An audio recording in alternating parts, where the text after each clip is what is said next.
10 ఏళ్లలో బొచ్చెడు తప్పులు పుట్టెడు అప్పులు.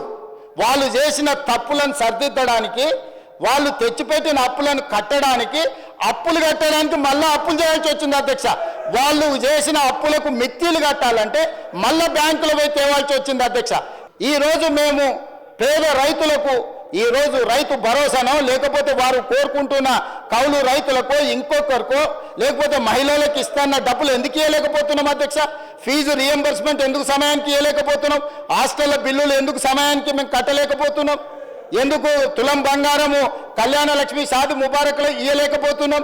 ఇదే 1,27,000 కోట్లు నా దగ్గర ఉంటే ఈ 1,27,000 కోట్లతోని తెలంగాణ రాష్ట్రంలో అద్భుతాలు సృష్టించటోని అధ్యక్ష. నేను ఏ విధంగా కార్యాన్ని సాధించాలా, ఒక కార్య సాధకుని లక్షణం ఎట్లా ఉండాలా అని చాలా గొప్పగా చెప్పినారు.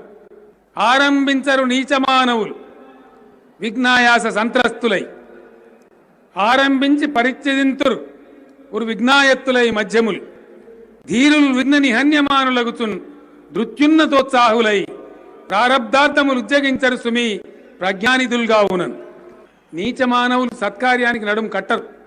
కొంతమంది నడుము కట్టినా మధ్యలో వదిలేస్తారు, వాళ్ళు మధ్యములు.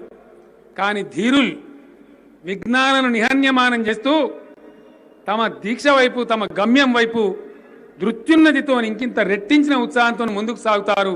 వారే విజయం సాధిస్తారని చెప్పినారు. మీకు ఒక తమాషా చెప్పాలి. ఇక్కడ ఇది మామూలు ఆషమాషి విషయం కాదు. ఏదో బజారు భాష మాట్లాడటం అంత వేరు, ఒక ప్రభుత్వం నడపటం వేరంటే చాలా బాధ్యతలు కూడుకున్న విషయం.